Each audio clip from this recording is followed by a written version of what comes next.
الله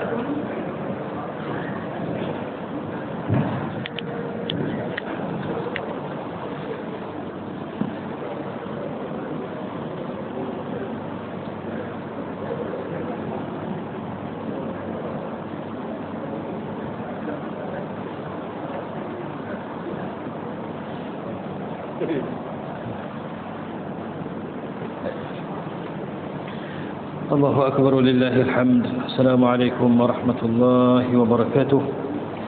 أعوذ بالله السميع العليم من الشيطان الرجيم. بسم الله الرحمن الرحيم.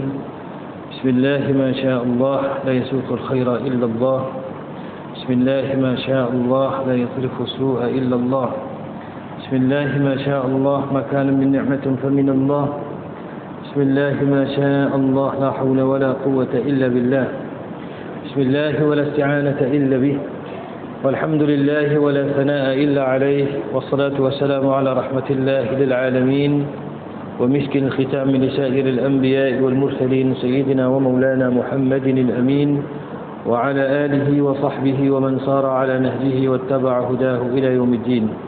أما بعد فإن أصدق الحديث كتاب الله وخير الهدي هدي سيدنا محمد صلى الله عليه وسلم وشر الأمور محدثاتها وكل محدثة بدعة وكل بدعة ضلالة وكل ضلالة في النار. فنقول اللهم أجرنا من النار ونقول اللهم اجعلنا من الذين يستمعون القول فيتبعون أحسنه. اللهم اهدنا واهد بنا واجعلنا سببا وسبيلا لمن اهتدى.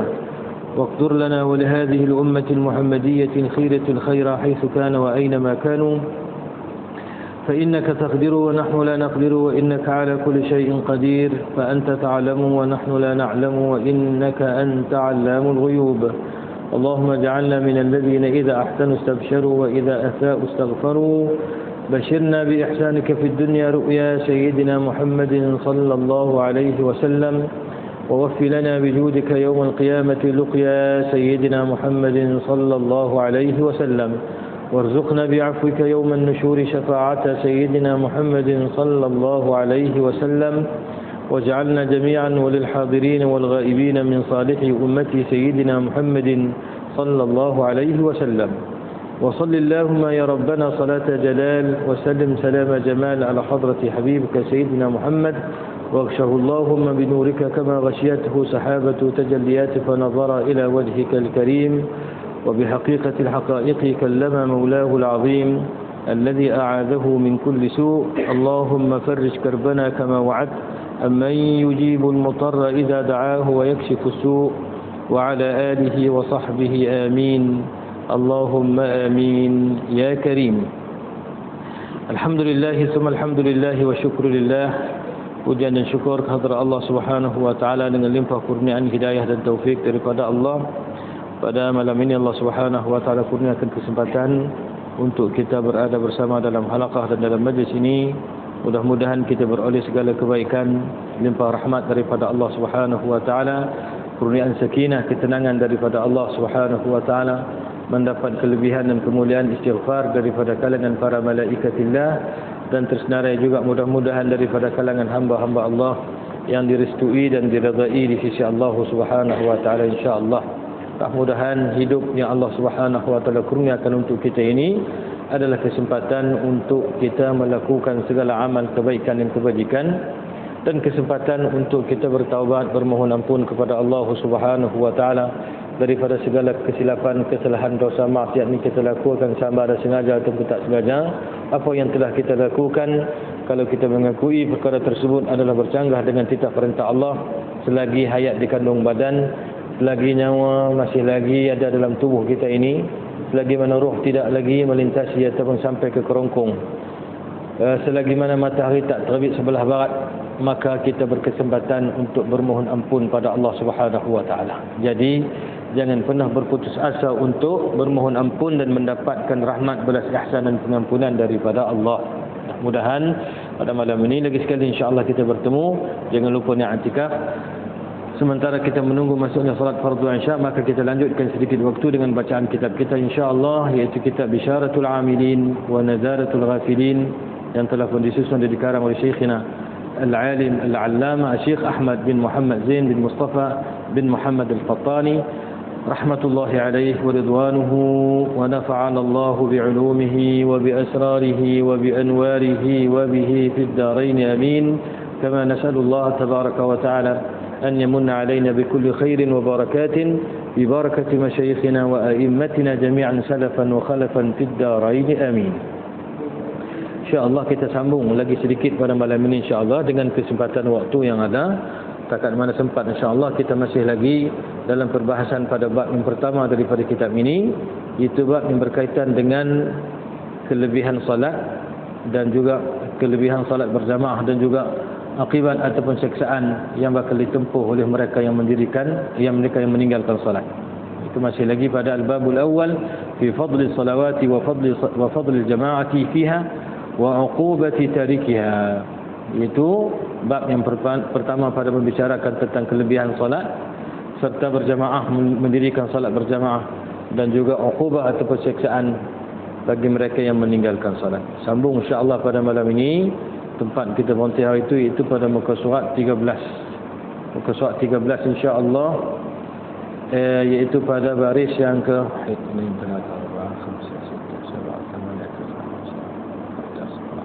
pada baris yang ke-12 daripada atas. Bagi kitab yang bercetak Jawi, baris 12 daripada atas di sebelah kiri itu hujung. Bagi buku ataupun kitab yang bercetak Rumi, iaitu pada muka surat 25 pada perenggan yang kedua. Buku yang bercetak Rumi pada muka surat 25 pada perenggan yang kedua, iaitu pada kata Syekhul Musannif rahimahullah wa nafa'ana Allahu bi'ulumihi fid darain amin. Dan bersabda baginda Rasulullah sallallahu alaihi wasallam, tiada halal zakat bagi yang meninggalkan sembahyang, dan jangan kamu bersekediaman akan dia, dan jangan duduk sertanya, maka bahawasanya laknat itu turun atasnya daripada langit.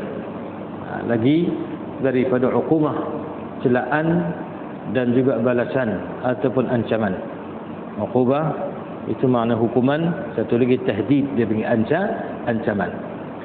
Dalam hadis yang kita baca tadi jelas baginda Nabi sallallahu alaihi wasallam menyatakan tiada halal zakat bagi yang meninggalkan sembahyang.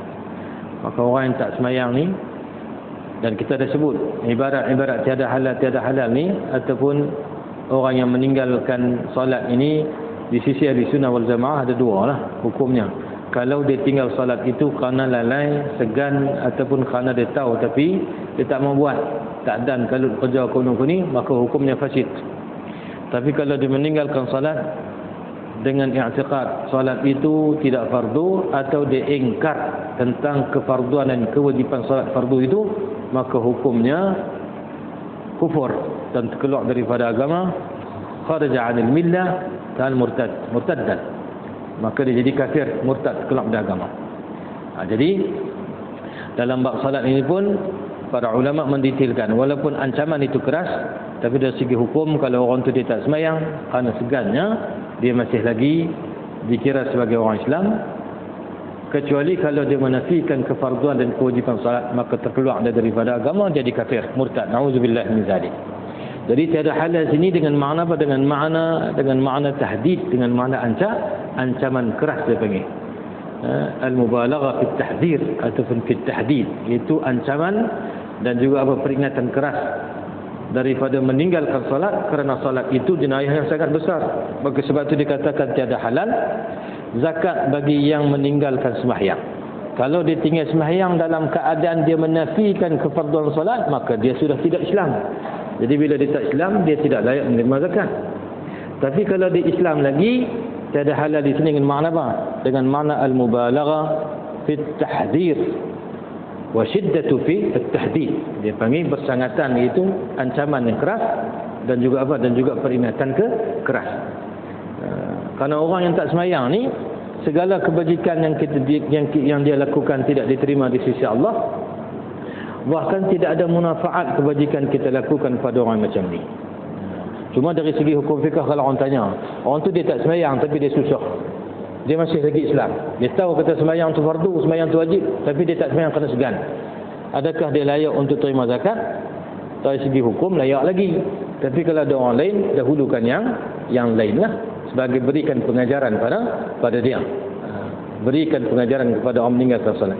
Jadi tiada halal sini zakat bagi orang yang meninggalkan sembahyang dengan makna apa? Dengan makna kalau dia meninggalkan sembahyang dalam keadaan dia menafikan kefarduan solat, maka tiada halal dengan makna tak sah lah. Pasal apa? Pasal dia sudah terkeluar daripada agama.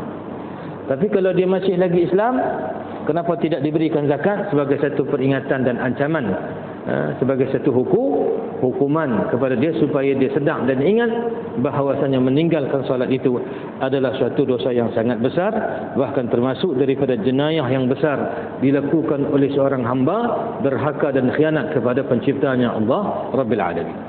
Tiada halal zakat bagi yang meninggalkan sembahyang, dan jangan kamu bersekediaman duduk sekali satu rumah, satu bangunan, satu kampung, satu qaryah. Kalau boleh. Tapi kita dalam kampung kita ni macam-macam lah dalam tempat duduk. Kita bukan tahu semua orang lagu mana. Masing-masing ada sempadan rumahnya, ada pagang rumah dia. Rumah dia beli, rumah kita beli. Jadi kadang-kadang kita tak ada pilihan, melainkan dalam tempat tinggal kita itu bercampur dengan apa? Dengan macam-macam jenis manusia.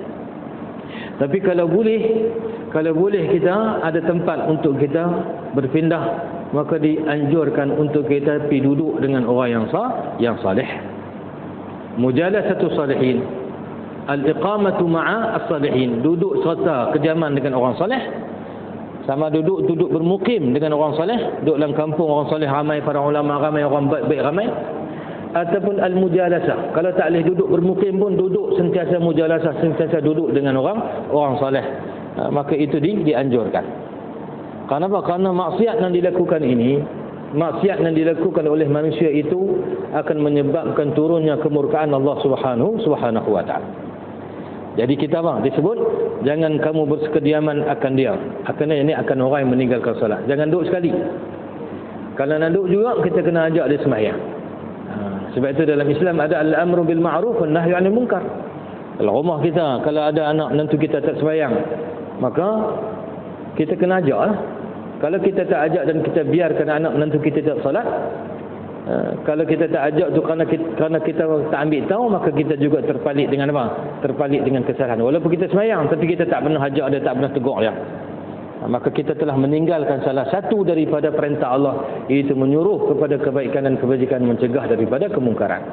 Tapi kalau kita ada suruh juga tapi tak mau dengar, rumah ke dalam kampung ke jiran kita dalam qaryah kita ada anak qaryah contohnya yang tak semayang, kita tahu semayang pergedak, puasa pergedak, kita pergi semang dengan dia elok-elok, hantar orang yang disegan, yang lebih tua ataupun orang yang dihormat disegan, kita tegur dia elok-elok contoh dia. Tapi kalau dia tak mau juga, kita nak buat apa lagi? Kita berdoa kepada Allah Subhanahu wa taala, mudah-mudahan Allah Subhanahu wa taala berikan petunjuk untuk dia kembali ke pangkal jalan. Tapi nak ceritanya, kalau kita duduk bersama dengan al-ashrar, dengan orang-orang jahat, dengan orang tak baik, dengan orang yang derhaka kepada Allah, termasuk orang yang meninggalkan solat ini, maka kita juga akan terpalit ataupun akan terancam dengan ambang kemurkaan Allah Subhanahu wa taala. Jadi kalau tak mau terancam, kita tahu kata dalam rumah kita ada orang tak semayang, dalam qaryah kita ada yang tak semayang, maka kita kenapa? Jalankan tanggungjawab untuk ajak dia. Kalau kita orang awam ni takat ajak dan tegur. Tapi kalau ada orang yang berautoriti, dia ada kapasiti untuk laksanakan atau menjalankan tindakan dan undang-undang.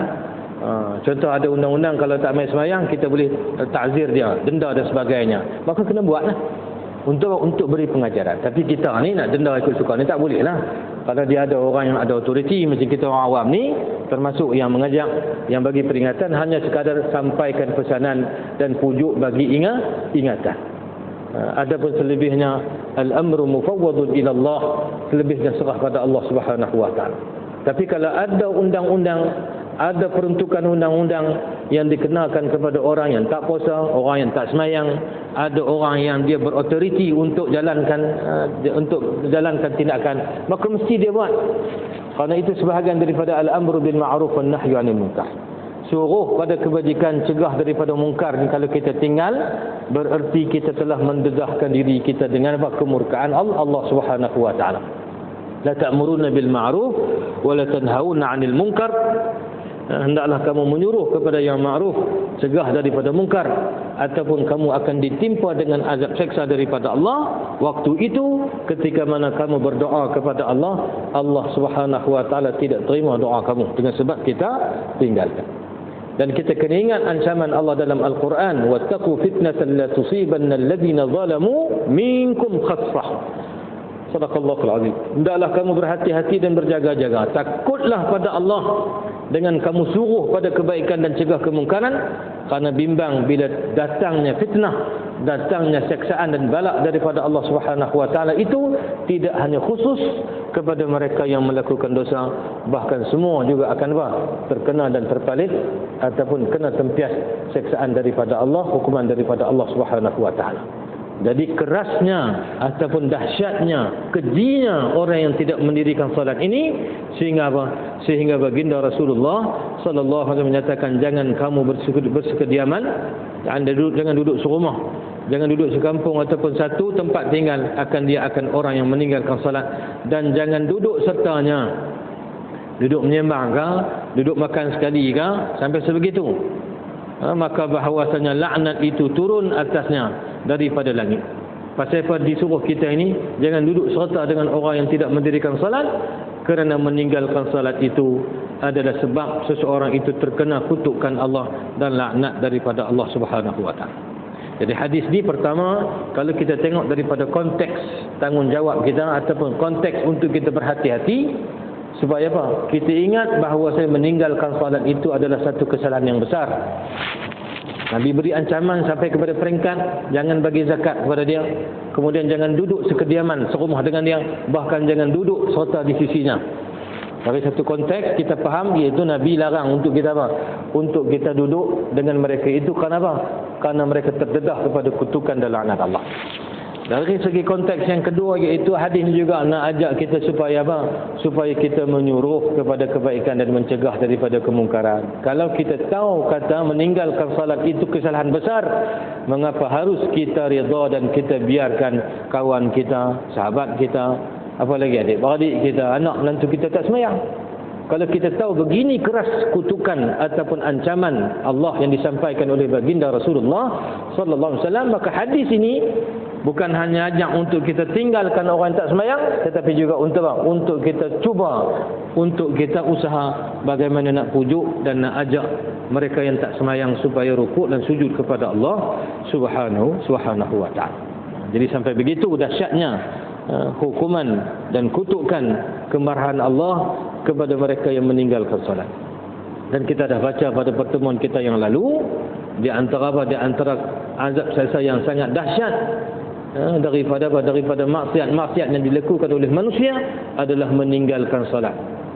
Walaupun orang kata salat, ustaz tinggal sembahyang ni tak ada mabuk apa pun, tak macam minum arak ni mabuk sampai tak ingat, terlupa dunia, lupa akhirat. Tak sembahyang ni sihat elok, waras pada zahir, tapi sebenarnya orang tak sembahyang ni lebih teruk daripada orang yang mabuk. Kenapa? Kerana dia mabuk dalam keadaan dia tak sedar, dia mabuk, dia lupa pada Allah. Dia jadi hamba kepada dunia dalam keadaan dia tak sedar, dia sedang diperhambakan oleh dunia. Allahumma sallim, mudah-mudahan Allah jadikan kita, anak cucu dan anak menantu kita, generasi kita daripada kalangan hamba-hamba Allah yang rukuk dan sujud kepada Allah Subhanahu wa taala. Baik. Dan bersabda baginda Nabi sallallahu alaihi wasallam, telah aku lihatkan seorang laki-laki daripada umatku, datangkan dia oleh mati, dan adalah ia berbuat kebajikan bagi dua ibu bapaknya, maka ditolakkan daripadanya oleh kebajikan bagi dua ibu bapaknya itu akan sakaratul maut. Yang ini cerita kebajikan lain pula, itu berbuat baik kepada kedua ibu bapa. Nabi cerita bagaimana diperlihatkan seseorang itu didatangkan ataupun sedang menghadapi sakaratul maut. Sakaratul maut ni itu ketika mana seseorang itu hampir dicabut nyawanya. Dia berada dalam keadaan keseksaan, dalam keadaan ahwal. Sakarat ni orang kata mabuk mati. Mabuk mati bukanlah mabuk tu. Mabuk mati di mana kesengsaraan. Kesengsaraan ketika mana seseorang itu nak mati, saat ketika dia lihat segala amal perbuatan yang dilakukan di atas muka dunia.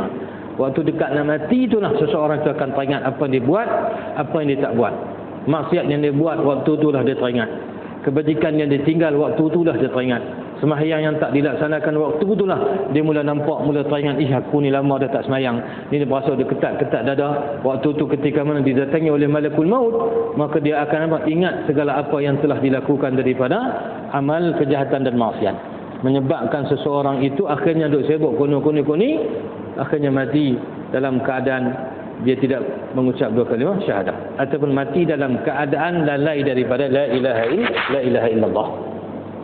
Jadi sakaratul maut ni dahsyat.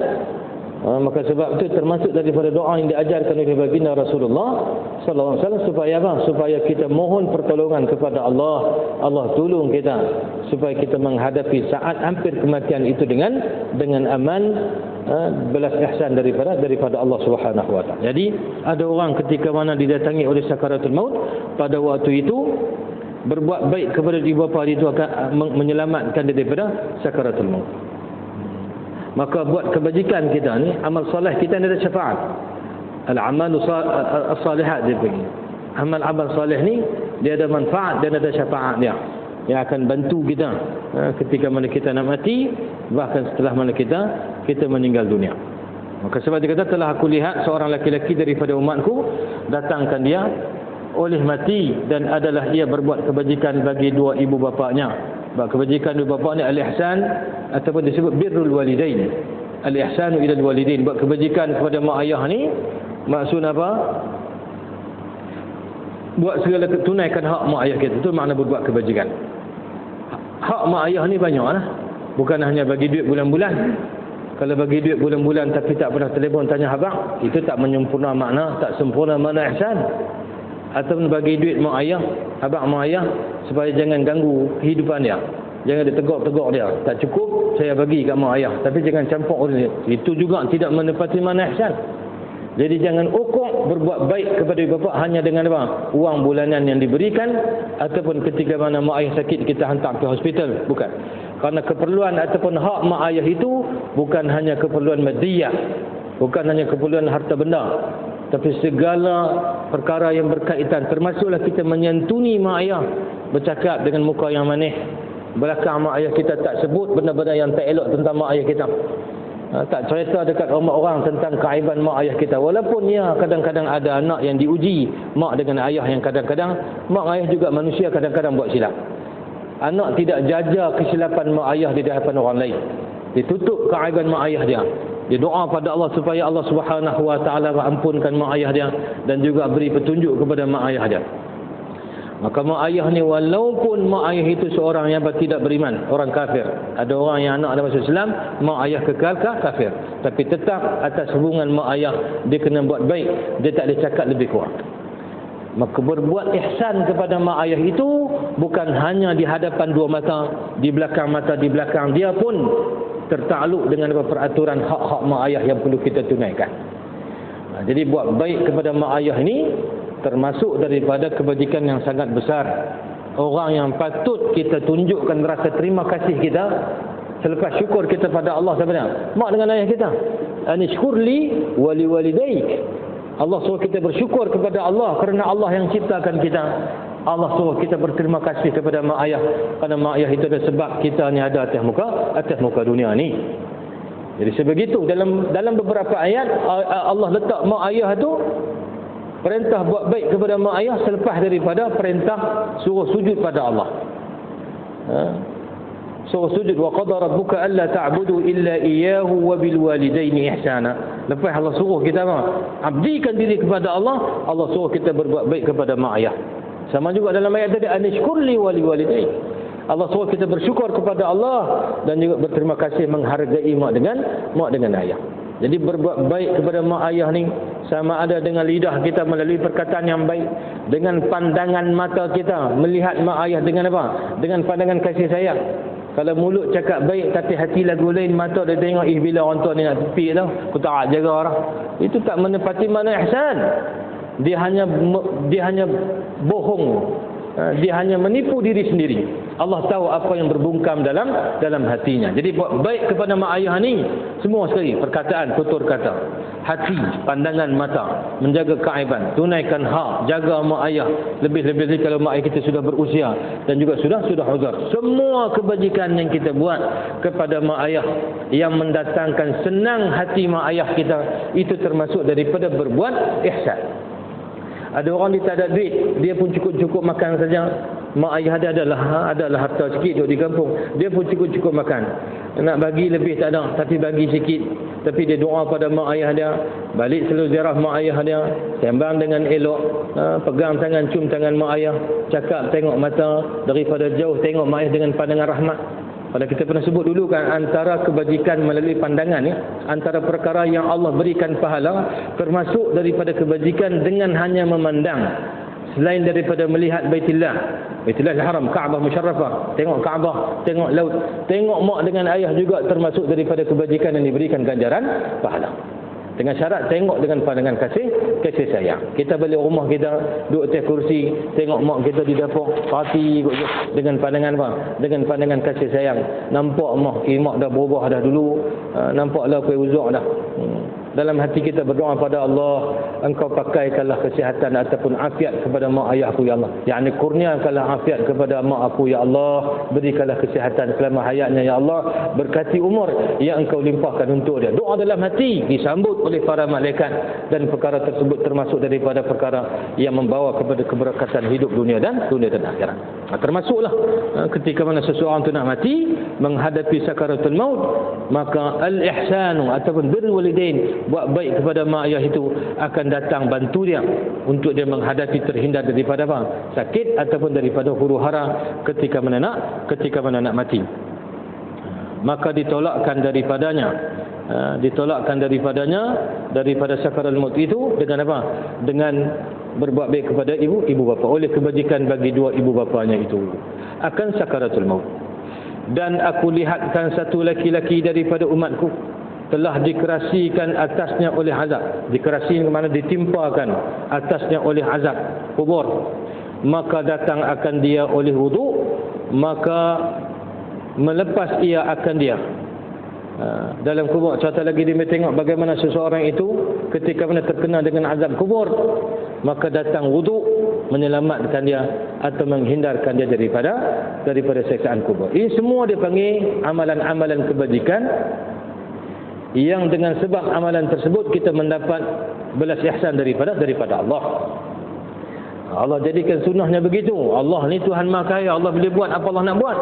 Tapi Allah ada undang-undang yang Allah Ta'ala letakkan, yang Allah Subhanahu Wa Ta'ala tak pernah mungkir akan undang-undang dan sunnah yang telah Allah Ta'ala tentukan. Allah boleh bagi kebajikan kepada siapa Allah nak bagi, dan Allah boleh timpakan siksaan kepada sesiapa yang Allah kehendaki. Tapi Allah jadikan sunnah, nak dapat kebajikan daripada Allah, sebabnya itu dengan berbuat kebajikan. Walaupun sebenarnya bagi Allah, bukan makna kita buat kebajikan kita boleh tuntut depan Allah. Tak, kita tak berhak tuntut. Kerana kita dapat belas ihsan itu adalah limpah kurnia daripada Allah. Adapun kebajikan-kebajikan itu tidak lebih daripada berbuat taat dan patuh kepada titah perintah Allah, sebab dan jalan untuk kita sampai kepada redha Allah Subhanahu Wa Taala. Tapi yang sebenar memberi dan mengurnia ialah Allah Subhanahu Wa Taala. Dalam kubur, di alam akhirat, Allah Subhanahu Wa Taala akan tajsid dia panggil. Allah akan jelmakan segala amalan kebajikan yang kita buat. Sembahyang kita, puasa kita, haji kita, umrah kita, tasbih kita, tahmid kita, takbir kita, itu akan dijelmakan dalam bentuk rupa yang kita nampak. Bahkan ada hadis ketika mana seseorang dalam kubur, tiba-tiba mai seorang laki-laki yang bercahaya wajahnya. Lalu tanya ahli kubur tu, siapa kamu? Kata orang tu, kamu tak kenalkah aku? Akulah amal kamu yang baik yang Allah utuskan untuk teman kamu. Jadi Allah tidak sia-siakan segala amal kebajikan yang kita buat, walaupun amalan yang ringan pada pandangan kita. Sebut subhanallah wa bihamdihi, subhanallahil azim, ringan. Bahkan Nabi sebutkan kalimatan khafifatan 'ala lisan, thaqilatan fil mizan, habibatani ila rahman. Dua perkataan yang ringan lidah menyebutnya, sangat berat isi timbangannya nanti di atas mizan di akhirat, Dan dua perkataan yang Allah Ar-Rahman sangat suka. Apa dia? Subhanallahi wa bihamdihi subhanallahil azim. Khafifatan, dua kalimah yang ringan. Tetapi walaupun ringan pada apa? Pada melakukannya ataupun pada pandangan kita, tapi sangat besar fadilat dan kelebihannya bila nanti Allah Subhanahu wa taala tunjukkan apa yang kita lakukan. Allah tidak akan mensia-siakan kebajikan walaupun amalan yang sikit, yang ringan pada pandangan mata kita. Kita buh RM1 dalam tabung, RM1 dalam malam ni boleh beli apa? RM1 kan nak boleh beli apa RM1? Zaman lah ni dengan zaman barang mahal kuning-kuning sebagainya. Tapi kalau kita buh tu dengan keikhlasan hati, Allah tidak sia-siakan. Bahkan kalau ada orang buh 10 sen, hatta 5 sen sekalipun, kalau sungguh hatinya sebut 5 sen ini lillah kerana Allah Subhanahu wa taala, Allah tidak akan sia-siakan. Bahkan walaupun sebesar zarrah, zarrah ni tak nampak pada mata kasar, walaupun kebajikan yang tak nampak pada mata kasar kalau ada, tetap juga tidak disia-siakan oleh Allah Subhanahu wa taala. Maka di antara amalan yang menyelamatkan seseorang daripada azab kubur adalah dengan apa? Dengan wuduknya. Dengan wuduk, dengan berwuduk. Maka disebut dalam hadis tadi, seorang laki-laki yang dikerasikan atasnya oleh azab kubur, maka datang akan dia, yakni akan laki-laki tersebut oleh wuduk, maka melepas ia, yakni oleh wuduk itu akan orang laki-laki tersebut daripada siksa kubur. Dan aku lihatkan seorang laki-laki daripada umatku telah membelenggu, telah melengkungkan dia oleh malaikat Zabaniyah. Malaikat Zabaniyah, malaikat penjaga neraka. Yang ketuanya adalah malaikat Malik. Disebut Malik Zabaniyah. Malaikat Zabaniyah adalah malaikat penjaga neraka. Ada 19 orang malaikat neraka ni. Dia punya penghulu dan ketua mereka adalah apa? Adalah malaikat Malik. Disebut dalam riwayat, dinakalkan oleh Sayyidina Imam Al-Baghawi dalam tafsir beliau, cerita tentang fa'alaiha 19 yang ada dalam neraka itu 19 orang daripada kalangan malaikat Zabaniyah, penjaga neraka. Dia panggil khazanatun nar, penjaga neraka. Ketuanya malaikat Malik. Seorang malaikat itu dengan muka yang menggerunkan, giginya tajam seperti mana taji ayam, tajam, gigi melengkung, tajam macam tu. Kemudian keluar api menyala api daripada matanya. Muka yang bengis. Dan sekali dia cengkam ahli neraka itu 70,000 daripada kalangan, sekali dia cengkam itu, dia boleh cengkam 70,000 daripada ahli neraka dan dilemparkan ke wadi, ke tempat-tempat lembah yang telah ditentukan oleh Allah dalam neraka. Jadi tak ada siapa yang boleh mengatasi akan malaikat penjaga neraka ini. Dan Allah ciptakan malaikat penjaga neraka itu disifatkan apa? Disifatkan alaiha malaikatun shidadun la ya'suna Allah ma amarahum wa yaf'aluna ma yumarun. Alaiha malaikatun shidadun ghiladun. Malaikat yang syidad, yang kuat, ghiladun, yang kasar, tidak ada belas ihsan, tak ada kesian-kesian, yang tak pernah ingkar kepada Allah. Apa yang Allah suruh, dia laksanakan segala titah perintah Allah. Kalau 1000 tahun, 40,000 tahun, 50,000 tahun Allah tentukan seseorang itu terseksa dalam neraka, raunglah sekuat manapun, sedikit pun tidak akan menyentuh perasaan belas ihsan oleh malaikat penjaga neraka. Karena mereka menzu'ur rahmah, dicabut daripada mereka itu rasa belas kasihan kepada ahli neraka. Mereka akan seksa seperti mana yang telah dititahkan atau diperintahkan oleh Allah Subhanahu wa taala. Afana Allahu jami'an min azabin nar. Mudah-mudahan Allah selamatkan kita semua daripada azab seksa api neraka Allah. Maka disebut dalam hadis itu juga, seorang laki-laki daripada umatku telah melengkungkan dia, yakni dikelilingi oleh malaikat Zabaniyah, penjaga neraka. Maka didatangkan dia oleh malaikat dengan zikrullah, subhanallah, zikrullah, zikir, dengan zikir Allah Subhanahu wa taala. Yang berzikir ia akan dia, dan yang bertasbih ia dengan dia pada dunia, maka melepas ia akan dia daripada mereka itu. Ketika mana seseorang itu menghadapi atau dikelilingi oleh malaikat azab, tiba-tiba didatangkan dulu di dunia, dia pernah berzikir kepada Allah, sama ada zikir itu tahmid alhamdulillah, tasbih subhanallah, takbir Allahu akbar, hauqalah la haula wala quwwata illa billah, tahlil la ilaha illallah, atau dengan apa, selawat dan salam ke atas baginda Rasulullah sallallahu alaihi wasallam, ataupun bacaan Al-Quran. Kerana Quran juga termasuk dengan makna zikir. Bahkan warid dalam hadis Nabi sallallahu alaihi wasallam, afdalu zikri ummati tilawatul Quran. Atau kama qala alaihi salatu wasallam, seafdal di antara yang afdal zikir umatku adalah membaca Al-Quran. Disebut sini tasbih subhanallah. Ketika mana seseorang itu dilingkung oleh malaikat azab, tiba-tiba didatangkan padanya apa? Tasbih, didatang padanya zikir yang dulu dia pernah berzikir, maka melepaskan oleh zikir itu akan orang itu daripada apa? Daripada seksaan ataupun daripada kepungan malaikat zabatnya. Betul, jangan tinggal zikir subhanallah. Kalau kita tak kalut apa lepas sembahyang, subhanallah 33 kali, alhamdulillah 33 kali, Allahu akbar 33 kali, itu jangan tinggal. Jangan tinggal. Kalau kita buat lepas maghrib kan, Isya patutnya kita buat juga, tapi oleh kerana barangkali sibuk. Tapi nak kena barangkali pun tak kena, saya cakap tu. Kena buat jugalah. Tapi kita selalunya lepas sembahyang kita pakai, kemudian kita baca surah Al-Mulk dan sebagainya kan. Tapi sebagai bacaan guru, dia tak bagi tinggal zikir 33 tu lepas daripada solat. Sama ada solat fardu biasa, termasuk solat Jumaat, tapi jangan kita buatlah. Itu antara zikir yang warid lepas. Warid dalam hadis Nabi SAW baca, ada kisah orang-orang miskin daripada kalangan para sahabat, daripada golongan muhajirin, mengadu kat Nabi, ya Rasulullah, kami ni orang miskin, tak ada harta. Jadi kami tak ada harta, kami tak boleh buat kebajikan dengan harta, sedangkan sahabat-sahabat kami yang ada harta banyak, mereka boleh buat kebajikan. Dengan apa kebajikan dengan harta? Zahaba ahli dusur bil ujur. Mereka yang kaya dan senang daripada kalangan kami, maka boleh dapat banyak pahala, tapi kami tak boleh. Kebajikan hak mereka buat, kami tak boleh buat. Apa dia? Sedekah, wakaf, kami tak ada duit, tak ada harta. Tapi hak kami buat kebajikan sembahyang, zikir, tasbih, berjihad, mereka pun buat. Kebajikan hak kami buat, mereka boleh buat. Tapi kebajikan hak mereka buat, kami tak boleh buat. Ini para sahabat sebegitu berlumba-lumba untuk mendapatkan kelebihan akhirat. Jadi pahala kami kurang, ya Rasulullah, boleh tak tunjuk pada kami satu amalan supaya kami boleh menandingi pahala mereka sama ada sama ataupun lebih. Nabi pesan jangan tinggal lepas sembahyang baca apa? Baca tasbih, tahmid dan takbir. Di samping pahala besar juga disebut dalam hadis ni, tasbih dan tahmid itu akan melepaskan seseorang daripada azab siksa neraka. Sikit lagi kita pun insya-Allah.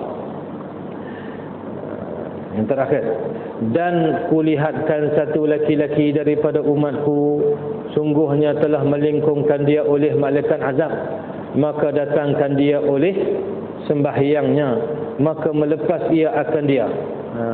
Lagi seorang laki-laki, Nabi tengok alaihi salatu wasallam diperlihatkan kepada baginda Nabi sallallahu alaihi wasallam tentang bagaimana seorang laki-laki dilingkungi oleh malaikat azab atau malaikat zabaniyah juga. Tiba-tiba datang sembahyang, itu menghindarkan dia atau menyelamatkan dia daripada kepungan malaikat zabaniyah. Jadi besar sembahyang ni dalam kehidupan kita. Besar sembahyang ni dalam kehidupan kita. Di dunia kita tak nampak lah, pasal tak sembahyang pun boleh makan kenyang sepatu lah, tidur lena sepatu, bahkan lebih daripada orang lain. Macam kita dah sebut sebelum-sebelum ni, ada orang kadang-kadang tak sembahyang tapi Allah bagi kesihatan lebih daripada orang lain. Tak pernah sakit lepas sesemau pun tak, ketat hidung pun tak pernah, walaupun tak pernah sembahyang. Tapi orang sembahyang kadang-kadang Allah Ta'ala uji, lepas satu sakit, lepas satu selesai gout, mai pula apa, darah tinggi pula. Dia bawa darah tinggi, gula pula dah naik. Pergi turun gula, darah pula naik. Macam-macam Allah Ta'ala uji. Tapi ada orang yang Allah Ta'ala sengaja biar, walaupun lagi derhaka, lagi Allah bagi. Lagi derhaka, lagi Allah lempar dunia ke dia, sehingga dia terlupa. Dia ingat lagu apa, tak ada apa, sedangkan dia sedang berada pada ambang kemurkaan Allah. Disebut sebagai istidraj.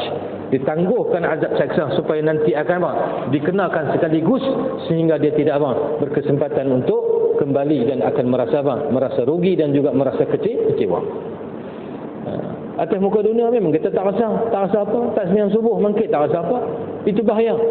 Kalau kita tak sembahyang, hati kita tenang, itu bahaya. Itu bukan ketenangan, itu sebenarnya hati kita sudah pun mati dan keras, hilang dari rasanya. Kalau kita buat benda salah, hati kita rasa tak selesa, keluh kesah, maka itu sebahagian daripada kebaikan. Cepat-cepat minta ampun pada Allah dan kembali ke pangkal jalan. Lagi duk berasa bila kita buat dosa rasa bersalah, itu masih ada kebaikan dalam diri kita. Tapi kalau buat dosa tak rasa bersalah, kemudian dijaja pula, disebar-sebarkan pula dosa yang dilakukan. Buat dosa tu pasal dah, kemudian berbangga dengan dosanya. Satu hal lagi, maka ini sebahagian daripada tanda kerasnya hati. Seseorang itu berada dalam keadaan dimurkai oleh Allah Subhanahu wa taala. Maka disebut tadi, seorang laki-laki daripada umat baginda Nabi SAW dilihat dilingkungi oleh malaikat azab, tiba-tiba datangkan dia oleh sembahyangnya, maka melepas ia, yakni melepaskan laki-laki tersebut, atau melepaskan ia, yakni sembahyangnya itu akan dia, yakni akan laki-laki tersebut. Dan aku lihatkan seorang laki-laki daripada umatku terjelat-jelat lidahnya, wallahu subhanahu wa ta'ala a'lam. Berhenti sikit, tebalah kita baca surah 2 insya-Allah. Kita baca surah 2, kita sambung pula nanti lepas daripada raya insya-Allah bulan Ramadan. Kita berhenti saat cuti kuliah ilmu ni untuk kita bagi tumpuan kepada amal ibadah kita insya-Allah. Jadi pesanan untuk saya dan semua, Ramadan nak mai dah ni, betul niat kita bagi betul-betul. Kita nak puasa ni bukan kerana apa, seronok nak bulan puasa pasal apa, tahun ni nampak meriah lagi pada Ramadan. Kalau kata buat tempat baru, dia tunggu Ramadan pasal nak pergi tapak baru pada Ramadan tu tak jadi. Puasa, sambut puasa kerana apa? Kerana menyambut ataupun kerana nak melaksanakan salah satu daripada kefarduan dan tuntutan yang Allah tetapkan, iaitu berpuasa. Maka mudah-mudahan tahun ini puasa kita lebih baik daripada tahun-tahun yang belakang ataupun tahun-tahun yang sebelum ini insya-Allah. Tarawih insya-Allah jangan tinggal. Seeloknya buatlah, buatlah bagi lengkap. Tak ada pertikaian, tak payah kelilah nak buat 11 ke nak buat 23. Tempat di kita banyak buat 23, maka kita buat 23. Ada tempat yang buat 11 tak apalah. Dah nak buat 11 kan. Tapi kalau tanya, ulama ada jawapannya. Kalau nak dibahas daripada sudut ilmu antara 23 dan 11 itu, ada jawapan diberikan oleh para ulama yang disimpulkan tarawih itu berapa? 23 rakaat termasuk witir. Tapi kalau ada tempat nak buat 8 campur 3 11, 3 witir jadi 11, itu tidaklah sampai ke peringkat kita nak bergaduh sama sendiri. Cuma kalau nak bincang cara elok-elok, hak mana satu yang dikatakan menyempurnakan makna tarawih, itu ulama ada jawapan dan hujahnya. Apa dia? Itu dengan 23 rakaat termasuk witir 3 rakaat. 20 tarawih dan juga 3 witir. Habis lah. Jadi jangan tinggal setiap malam. Kalau lah kita sibuk lagu mana pun terlepas pasal ada urusan, jangan tinggal walaupun di rumah. Sembahyang tarawih tak ada pada bulan-bulan yang lain. Jangan tinggal. Quran jangan tinggal. Apa lagi? Qiyamul lail setiap malam sebelum syuruk kalau boleh bagi dapatlah 2 rakaat yang ringkas, tahajud dan sebagainya. Tiap-tiap malam kita berkesempatan untuk berqiyamul lail. Tadi pun kita sebut di kuliah Jumaat tadi kat di Masjid Al-Hana, 5 perkara yang menjadi ubat bagi hati. Kelima-lima ni kita berkesempatan untuk melakukannya dalam bulan Ramadan walaupun sukar dalam bulan yang lain. Yang pertama, berpuasa. Puasa menjernihkan hati, ubat bagi hati. Bulan lain nak puasa sunat, jangan kata tuan-tuan saya apa semacam lah, nak puasa sunat ni berat.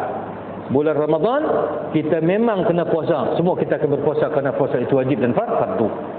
Yang kedua, ubat bagi hati, baca Quran dengan tadabbur. Memang dalam bulan Ramadan dia punya iklim ataupun suasananya itu membantu kita untuk kita sentiasa baca Al-Quran. Ada orang dapat 1 kali khatmah, ada orang dapat khatmatain, 2 kali khatam, ada orang salat khatman. Bahkan tahun-tahun yang lepas kalau di pusat pengajian contoh macam di sekolah Datuk Syekh Muhammad Badruddin Haji Ahmad hafizahullah wa saddada khutah di Maktab Pengajian Islam itu, ada dia panggil anak-anak qaryah, orang di situ pergi baca Quran, pergi tadris Quran di masjid dalam pondok ataupun dalam sekolah tu. Satu Ramadan dapat 3 kali khatam, salat khatman. Ada 2, ada kumpulan baca lepas tarawih, ada kumpulan baca 3-4 pagi sampai rapat dekat dengan subuh, dapat 3 kali khatam. 2 kali khatam, 3 khatam. Kita kalau tak boleh khatam pun Quran baca lebih daripada baca dalam bulan Ramadan. Ubat bagi hati. Yang ketiga, ubat bagi hati iaitu apa? Iaitu kita bermunajat, kita bermuhasabah, menangis, merayu dan berdoa pada Allah pada awal pagi. Hari-hari lain payahlah nak jaga pagi ni. Sedang-sedang pun as-salatu khairum minan naum lah. Maka bulan puasa memang kita akan bangkit awal, pasti kita ada makan, kita akan bersuhur, kita makan sahur. Maka dapatkanlah waktu walaupun 15 minit untuk kita doa tertinggal zadah, bermunajat, minta ampun, menangis, mohon keampunan daripada Allah. Itu juga ubat bagi hati, dipanggil at-tadarru' sa'at as-sahar. Berdoa, bermunajat ketika waktu sahur. Yang keempat ubat bagi hati, iaitu kita berqiyamul lail pada sepertiga malam. Kita boleh berkesempatan insya-Allah, kerana memang dalam bulan Ramadan kita kena bangkit waktu malam. Penghujung malam kita bangkit untuk makan sahur. Yang kelima, iaitulah duduk bersama dengan orang soleh. Bulan Ramadan memang kita akan sentiasa bergaul dengan orang soleh. Bukan kata pergi bazar Ramadan. Bukanlah saya kata bazar Ramadan tu orang tak baik, jadi silap kawan. Tak Maksud saya, anak pipilah bazar Ramadan kerana nak beli jualan. Tapi kita ada apa? Kita ada buka puasa berjamaah, iftar jama'i, kita ada salat berjamaah, kita ada salat tarawih. Itu adalah perhimpunan orang-orang saleh. Berhimpun dengan orang saleh itu akan mengubati hati kita dan menjernihkan hati kita. 5 ubat bagi hati ini: puasa, baca Quran dengan tadabbur, kemudian bermuhasabah, bermunajat pada awal pagi, kemudian berqiyamul lail pada sepertiga malam, duduk dengan orang saleh. 5 benda ni kita ada ruang untuk kita mendapatkannya dalam bulan Ramadan, maka jangan tinggal. Dawaul qalbi khamsun 'inda qaswatihi. Ubat bagi hati ada 5. Ketika mana hati keras, ada 5 ubat bagi melembutkan hati dan menjernihkan hati. Pertamanya khala'u batnin, kosongkan perut dengan berpuasa, wa Qur'anun tadabburuhu, baca Quran dengan tadabbur, wa tadarru'u batin sa'at as-sahri, bertadarru', berdoa, bermunajat pada awal pagi, pada waktu sahur. Dan juga apa? Qiyamuka junhal laili awsatahu, iaitu bangkit beribadat pada sepertiga malam. Kemudian wa an tujalisa ahlal khairi wal khabari, iaitu duduk serta dengan orang soleh. Itu ubat bagi hati kita berkesempatan untuk kita cari dalam bulan Ramadan insya-Allah. Mudah-mudahan kita doakan Ramadan tahun ini adalah yang terbaik untuk kita, dan mohon Allah berikan taufik kepada kita. Mohon Allah berikan hidayah dan taufik untuk dapat kita melaksanakan segala titah perintah Allah Subhanahu wa taala insya-Allah. Wa sallallahu ala sayyidina Muhammadin wa ala alihi wa sahbihi wa baraka wa sallam. Allahumma innana nahmaduka ala kulli hal wa na'udzu bika min hali ahli an-nar. Allahumma anfa'na bima 'allamtana wa 'allimna ma yanfa'una wa zidna 'ilma ya rabbal alamin, wa hdina kullana ya rabbana ila sawa'is sabil. Allahumma arina al-haqqa haqqan warzuqna ittiba'ahu wa arina al-batila batilan warzuqna ijtinabah. Allahumma taqabbal minna ma madha min Rajab wa barik lana fi Sha'ban wa ballighna Ramadan aminin salimin muwaffiqin mahdiyyin maqbulin 'indaka ya rabbal alamin. innaka na'mal mawla wa na'mal mujib, la hawla wa la quwwata illa bik. Allahumma ij'al jam'ana hadha jam'an marhuma wa tafarruqana min ba'dihi tafarruqan ma'suman maghfuran muayyada bi fadlika wa karamika ya dhal manni wal ihsan. Rabbana atina fid dunya hasanah wa fil akhirati hasanatan wa qina adzaban nar. Wa sallallahu ala sayyidina Muhammadin wa ala alihi wa sahbihi ajma'in. Walhamdulillahi rabbil alamin. Wassalamu alaikum warahmatullahi wabarakatuh.